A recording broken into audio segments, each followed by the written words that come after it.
sulit diukur. Wah, luar biasa.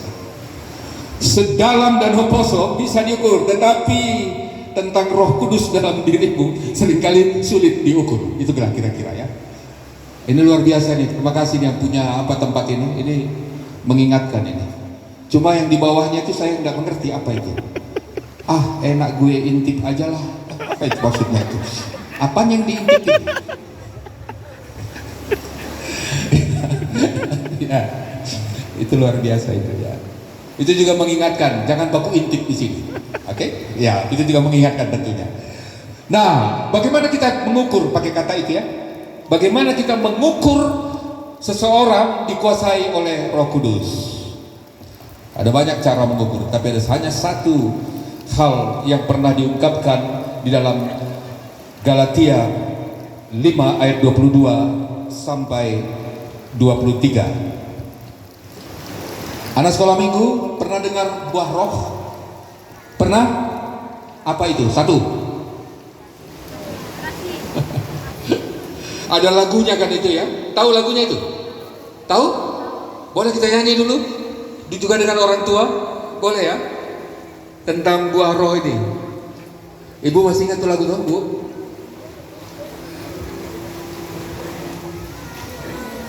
Masih ingat, Bu? Pak, ingat nyanyian dan tidak usah ingat tadi ibu tadi, Pak ya. Bisa? Ayo, Pak. Iringi saja.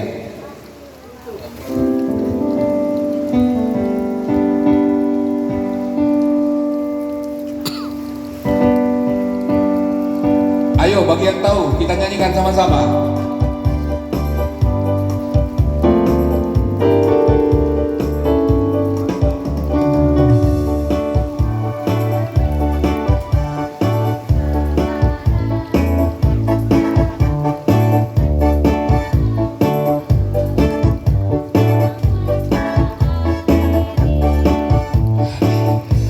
Sebentar.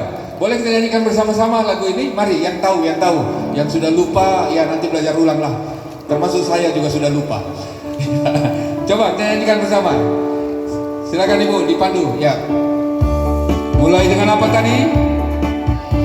Kasih sukacita. Yuk.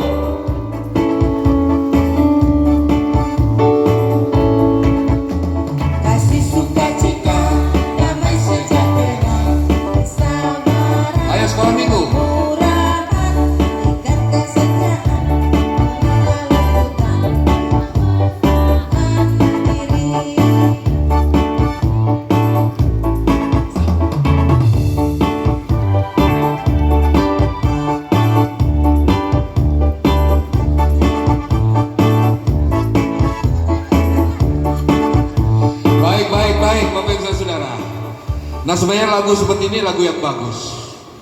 Apalagi dia diangkat dari ayat Alkitab. Seringkali lagu-lagu rohani sekarang ya banyak kali tidak jelas kemana arahnya. Ya, padahal ini yang bagus, dan kita sudah mulai melupakan itu. Maaf, termasuk saya juga. Jadi kita harus sama-sama berupaya untuk kembali bernostalgia ke masa lalu. Lagu-lagu masa lalu itu sebenarnya luar biasa. Baik. Dalam Galatia 5 ayat 22 sampai 23 ada yang disebut dengan buah roh. Bapak Ibu Saudara, maafkan saya tidak bermaksud mengajari, karena seringkali ada kesalahan dalam mengucapkan ini. Seringkali kita latah mengatakan buah-buah roh. Itu salah. Yang benar adalah buah roh, satu buah. Kalau buah-buah itu banyak buah, tapi ini satu buah. Dalam satu buah ada 9 unsur. Seperti kalau kelapa, buah kelapa ya, kita bayangkan kelapa ya. Ya, bukan ini, bukan. Bayangkan saja kelapa. Kulit, habis kulit apa? Masa langsung potong kompas dari kalau ini betul, habis kulit langsung tempurung ini. Apa? Iya, itu tadi menyindir saya itu. Habis kulit langsung tempurung. Kulit terus sabut, habis sabut tempurung, habis tempurung Isinya dagingnya itu ya. Ada kulit ari, baru ada dagingnya. Terus apa lagi? Sebelum air ada apa? Antara daging dan air. Yang lendir-lendir itu toh air. Dan kalau sudah tua, itu tadi Bu, apa? Ada apa? Ada tombongnya. Jadi kelapa yang sempurna adalah dia harus lengkap dari kulit sampai ke tombong. Kira-kira seperti itu buah roh ini.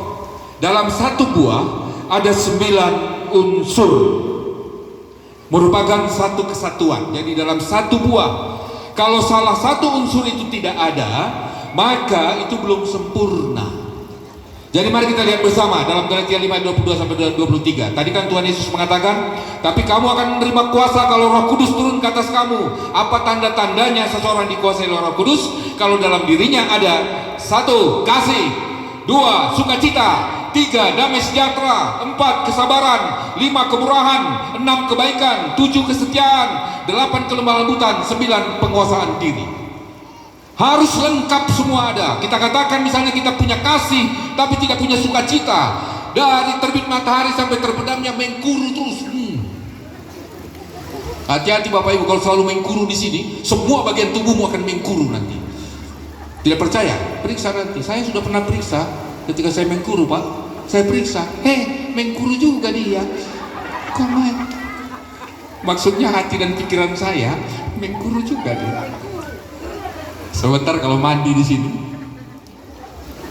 terjadi itu, ya percaya itu. Nanti masing-masing lihatlah, ya buktikan nanti. Saya senang kalau ibadah itu kita banyak tersenyum, banyak, karena seringkali Bapak Ibu, gimana Ibu Pendeta Lagonda, ini sudah mau mutasi ya, selama 5 tahun ini. Mana lebih banyak, senyuman atau mengkuru kalau di jemaat? Mana lebih banyak? Masuk ke gereja dari rumah sudah mengkuru, masuk ke gereja sapaan oleh majelis mengkuru, fotum salam mulai lebih mengkuru lagi, pengakuan dosa lebih mengkuru lagi, Tuhan kasih pengampunan dosa masih tetap mengkuru. Khotbah apalagi, lebih mengkuru. Doa syafaat, bukan cuma mengkuru, patah lehernya. Tasono, tidur, ya kan? Sampai keluar gereja tetap mengkuru. Tentu itu bukan dipenuhi Roh Kudus kalau seperti itu.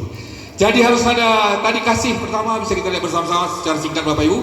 Kasih yang kita pelajari dari Tuhan Yesus yang naik ke surga, kasih itu bisa kita lihat definisinya ada dalam 1 Korintus 13. Silakan nanti dibaca.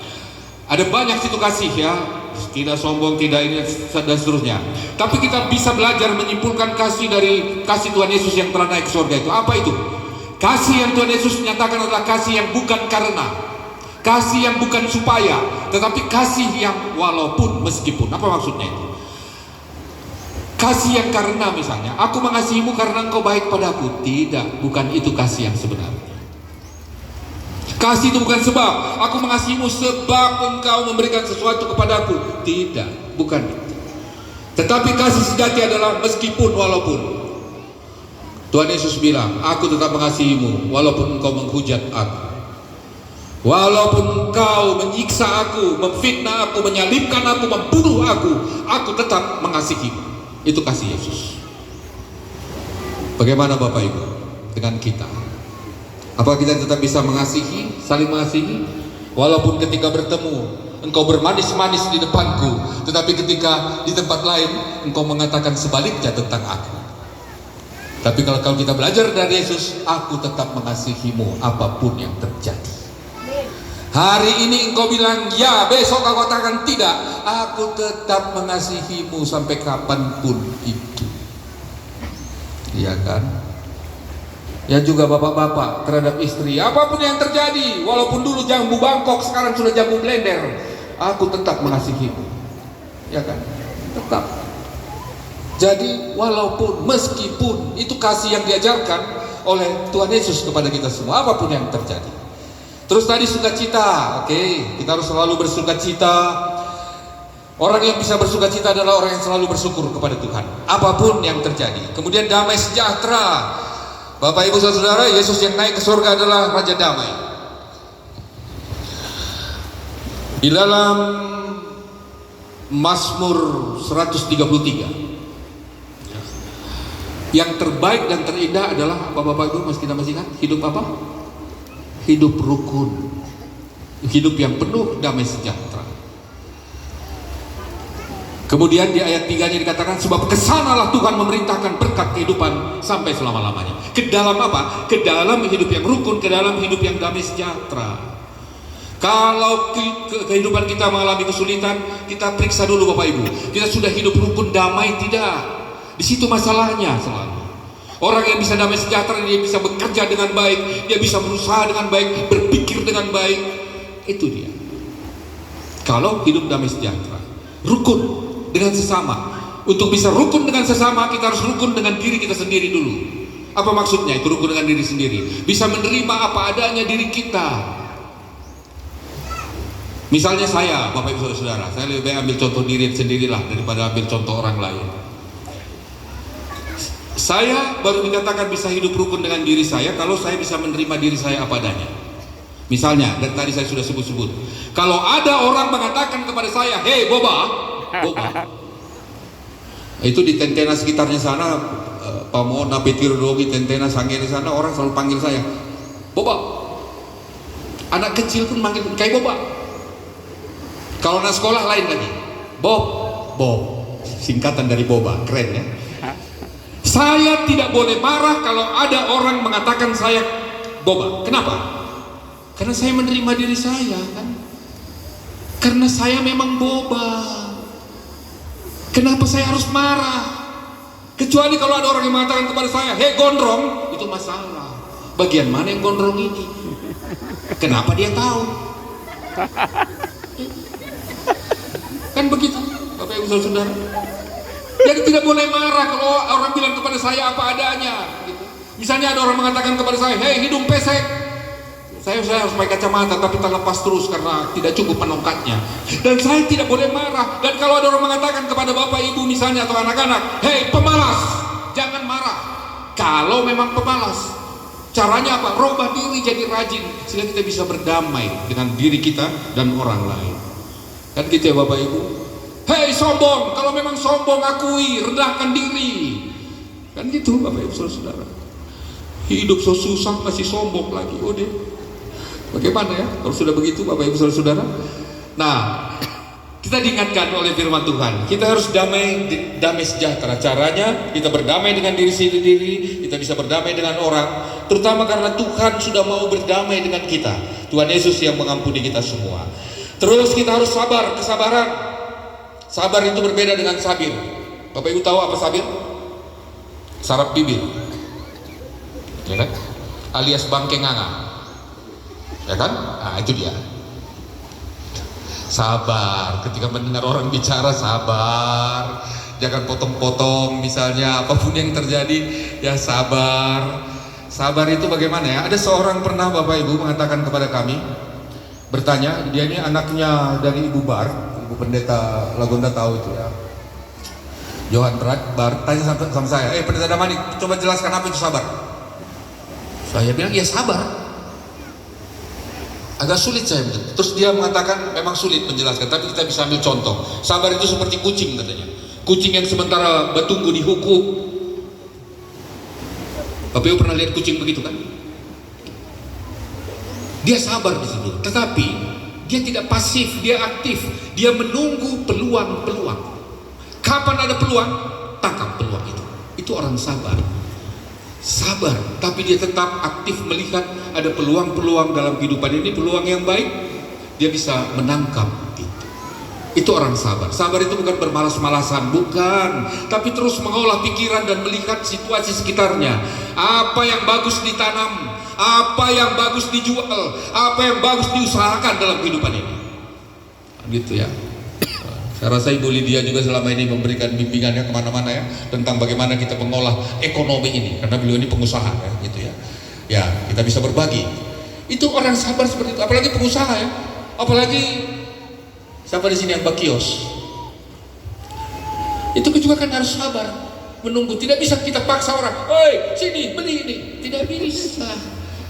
Dan kemudian apa artinya itu? Dia sabar tapi dia menata kiosnya supaya bagus, supaya indah, supaya menarik. Itu sabar. Jadi bukan cuma diam-diam, tapi ada yang kita lakukan tentunya. Sorry Bapak Ibu kalau saya terkesan mengajari ya. Kemurahan ya, murah hati ya, itu hampir sama dengan kebaikan tentunya. Suka membantu, menolong orang lain ya. Ya Bapak Ibu Saudara-saudara, kalau tetangga sejahtera sebenarnya beban kita berkurang. Jadi karena itu kalau ada tetangga yang hidupnya sejahtera, kita bersyukur kepada Tuhan. Tuhan terima kasih karena tetangga saya sudah sejahtera. Dia tidak membebani saya lagi. Kenapa? Karena kadang-kadang juga ada tetangga begitu ya.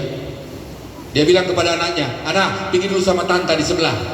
Minta akan garam, kalau ada bawang juga, dengan rica, dengan ikannya sekalian, dengan minyaknya sekalian. Itu kan membebani ya. Jadi kalau tetangga sejahtera, ya bersyukur, ya begitu. Dan yang sejahtera itu harus bermurah hati, harus baik kepada orang dan membagikan ilmunya. Kenapa dia bisa sejahtera? Begitu juga orang yang mungkin agak kurang beruntung, ya belajarlah dari dia, kan gitu. Jangan cemburu terhadap keberhasilan orang lain. Dan itu ya Bapak Ibu sekalian. Jangan tetangga beli kulkas, dia yang kedinginan. Tuh, tetangga beli kulkas, oh papanya orang sudah beli kulkas 5 tingkat. Dikira COVID, padahal karena cemburu. Tetangga beli Avanza, dia naik ambulans. Ada yang begitu. Tetangga naik Avanza datang, masuk ke mataku. Ten ten ten ten. Tetangga lihat, wih DP besok, dibawa ambulans, cek per cek, dikira COVID, dikira malaria, dikira apa, padahal bukan, karena cemburu. Asam lambung naik, asam urat, urat asam juga, semua lagi. Ya, Bapak Ibu Saudara-saudara, jadi kita harus senantiasa murah hati, berbaik diri kepada semua orang tentunya. Apalagi kira-kira? Boleh diteruskan ini? Boleh Bapak Ibu? Boleh terus ya? Ya, karena masih ada beberapa ini. Kesetiaan, ya setialah Bapak Ibu. Kita mulai setia terhadap diri sendiri, setia terhadap istri suami. Begitu juga ya tentunya anak-anak sekolah minggu.